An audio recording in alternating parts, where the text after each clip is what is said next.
Lesson 6, Relational Operators. To follow along with this lesson, you will need to create a new empty console project and add a new C++ file named main.cpp to it. In this lesson we cover relational operators. Relational operators take two items and tell us whether a particular relationship exists between them. So the operators that we deal with will be binary.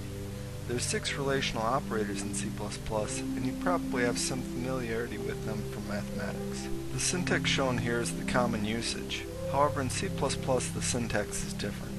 The equal sign is already used for assigning values to variables, as we've seen.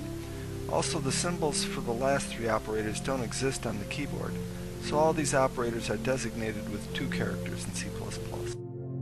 This shows the C++ syntax for the relational operators.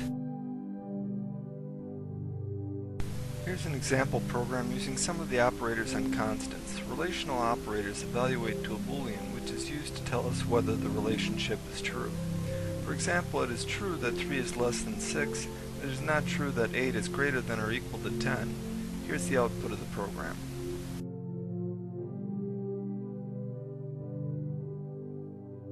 Constants are easy to work with, but we will typically want to evaluate operators on variable arguments. In such cases, the truth of the statement will depend on the value of the variable at the time the operator is evaluated. In this program, we evaluate the operators with x set equal to 5.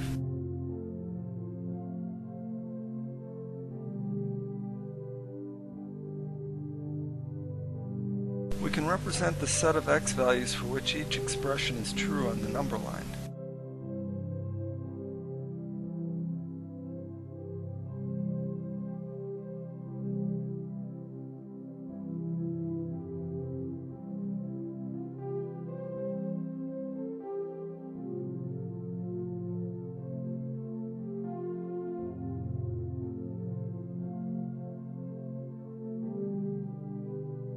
Notice that there is some redundancy since half of the operators are equal to the negation of the other half.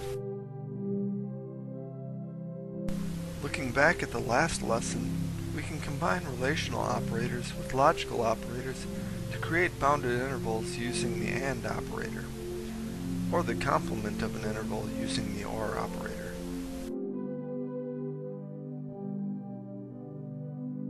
We can also apply relational operators to 2 variables at once and graph the resulting truth region in the plane. This concludes the lesson.